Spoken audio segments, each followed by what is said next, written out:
Hey guys, welcome back. Oh, another beautiful day. It's like snowing. It was raining overnight, so it's kind of a miserable day. But I wanted to check on the kiln here. I think it's day 4 or 5. I don't know if you can see the steam coming off. I mean, I can see it. You can see it like right in there. Maybe you can see it. Hold on. Okay, it's coming from over there. All right, let's go and check the data. This would be mine. Let's go. Get in. Let me turn the light on quick. It's always nice and warm in here. All right, let's close this down real quick.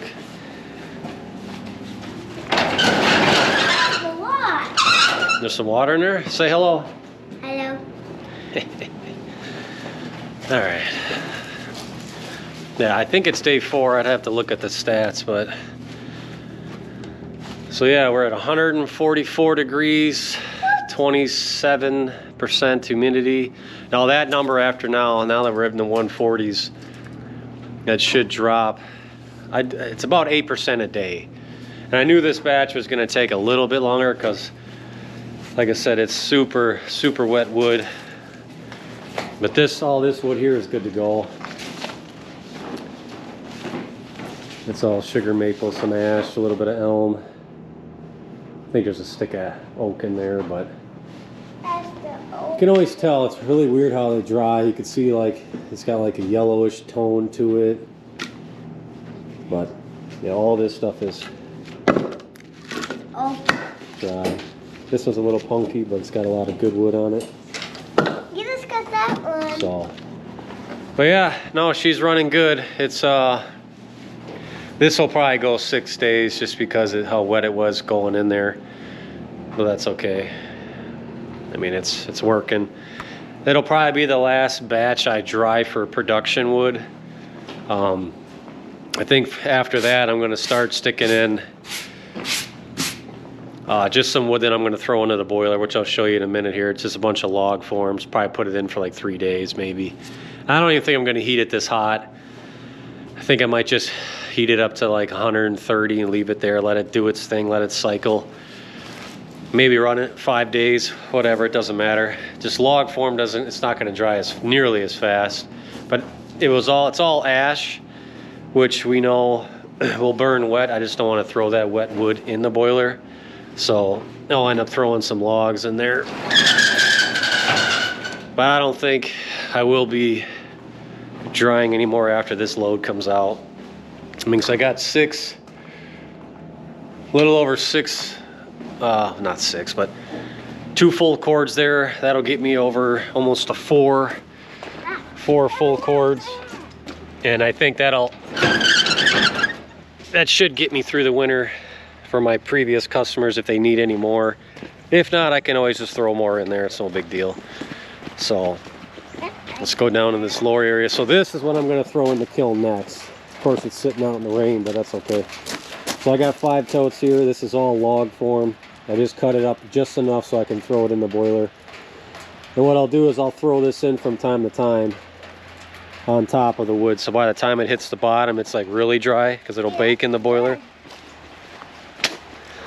All this wood down here is all boiler wood, minus I think there's 1 stick of or 2 things of pine in there. I'll just end up burning that outside. These are all cut-offs and or like real punky or knotty pieces. I'm going to end up cleaning this up, I think today or tomorrow, and to throw them in the totes to get them the air dry for a couple months. Maybe I'll throw it in the kiln, we'll see. But here I'm going to be working on this, I think today or tomorrow. I already cut some of this up. So this is I want to say it was basswood or poplar. I honestly don't remember what this was. Either way, it's softwood. I'm not going to sell that. That's poplar for sure. Like I said, this here obviously is spruce. So is that. But all this is softwood, so I'm going to that's a piece of ash, but that's knotty as can be. I'm just going to cut them to whatever size I want. and then we'll get them all split. Get them split, thrown into a couple totes. I mean, it's a good amount of wood here. It's probably, for that for sure, is almost a half. It's probably 3 totes worth, you know, for the boiler, so it's not bad. I'm always gonna have an abundance of boiler wood. I mean, look, there's 5 totes there. This is gonna accumulate to at least 3. And anytime we process lumber or timber, you know, it accumulates. So obviously in one of my last videos, I talked about how we purchased the property next door, which is this right here. Hopefully you can see, but so my property is kind of like a rectangle. It goes this way pretty far, and there is a fence on the other side that we put up. All of this woods are ours that are outside the fence. So we have roughly 3 acres that we fenced in, and we have just shy of 5 total. This is obviously where I hunt. That's my deer stand, which is going to turn into my kids' tree house. Since we purchased this, so this property borders mine, and on the other side of that, it goes way downhill to a neighborhood way back there. So it's kind of, now we're landlocked, which is nice. So when I sit in my stand, you see the deer in this field all day long. And the house and the bigger garages are down the hill. As anyone follows knows, we got a lot of grade here. It's probably dropped from where I'm standing, probably 80 feet down to the road, if not more than that. Pretty close, probably. So my brother's gonna purchase the house from us, and we're gonna keep this portion, which is probably close to another 3 acres. And over here, where it borders the back, which I'll show you here in a minute, is the flattest portion of the property. You can kind of tell maybe that it goes down. It's flatter here, so I'm going to extend my woodyard in the back over there. We're going to access it from back there where I kind of staged the totes. And I will eventually fence that in, but I'm not going to do it this winter. It's just too wet, too muddy, the ground's getting cold. Yep, come on. So that's kind of exciting. We've been doing a little bit of work next door in the house to kind of update it a little bit for my brother before we sell it to him. You guys have seen him on the channel. He lives about an hour away, so we finally can get him up here to move up here, which is great. So excited about that. Like, we grew up where he lives now. Like I said, we've been up here 5 years, so to be able to get him up here is pretty sweet. So hopefully when that happens soon, you'll be able to see, you'll be seeing a lot more of him, which is good. So let's walk over here and get a little better view of the updated wood yard, which it will be here shortly. So over here, boiler's cranking. I filled it a little bit ago, that's why there's a little bit of smoke. So obviously I stage a lot of my totes here. I have used this as somewhat of a drying yard. I got stuff over there, and then obviously down below. But right here, for now, I'm gonna make this into a gate so I can just drive right through here.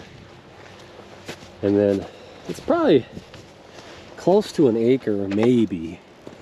So over here, up to the tree line, and then over to there, kind of before it dips down, I'm gonna fence all that in, take this fence down, so you can just drive right through here and stage it all, and leave everything way over there just the way it is.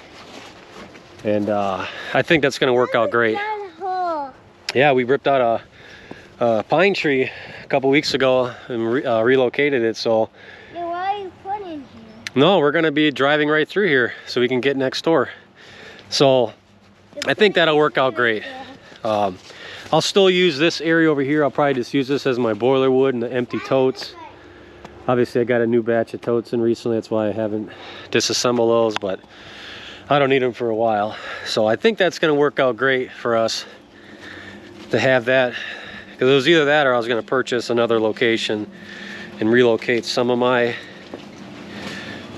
use it as like a drying yard. I just wasn't too keen on having another location not connected to this. So once that came for sale, we just jumped all over it, which was the best decision we've ever made. I mean, it's literally right there. So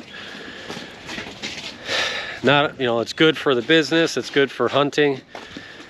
So next spring, summer, I'm gonna build one of the nicest deer stands that there is over there. Fully insulated, some type of heat source. I may or may not trench water lines out there to some type of heating system to be ran off my boiler. So when I go out there that it's nice and warm. I'm gonna have a bathroom in there of some sort, some type of sleeping quarters, so me or the boys can go out there and sleep overnight, so we're already out there. So yeah, let me know what you guys think about that. You think that's crazy to do all that for a deer stand, but I think it's pretty cool to have, you know, especially for the kids, to help them learn and whatever. So plus it's just something for me to do. But yeah, I mean, that's kind of just wanted to talk about what I'm going to be doing here in the next couple days. A little update on the Woodyard per se. I'm going to expand that. So all my totes I'm going to stack for production wood over there, so I'll double stack them. So I should be able, I didn't calculate it yet how many I can get over there, but if I put them in there correctly, and I'm going to wood chip that whole area so it doesn't become a mud fest, which I'll be able to do through the business. I'll just drive right over there, dump them, or dump it here and drive it over there with the tractor, no big deal. I mean, who knows, maybe down the road I'll concrete that. I probably won't, we'll see. But I don't need to get crazy for that. I mean, I can double stack them there. I'm not going to triple stack them, even though I can. I'm not going to do that.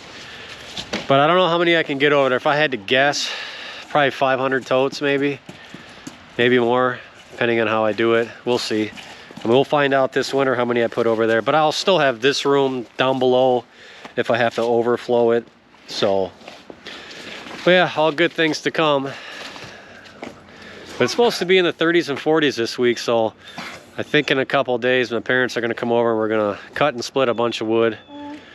Boiler wood, that is, and then maybe in a couple of days I'll get the processor out. I got a bunch of logs down below I still got to do, because I'm expecting as soon as the ground starts to freeze, I'm going to have the log trucks come in, and hopefully I can get in here. I don't know how many cords, 100, 200 cords of wood staged down below, so I can be doing this all winter. I mean, we already are third day in December, so kind of need to get on it if I expect it to be dry for next burn season. But yeah, that's pretty much all I got for you guys. Let me know what you think about putting a deer stand over there and what you think of the new expansion we're going to be doing here. But yeah, as always, what do you say? Keep on. All right, thanks for watching.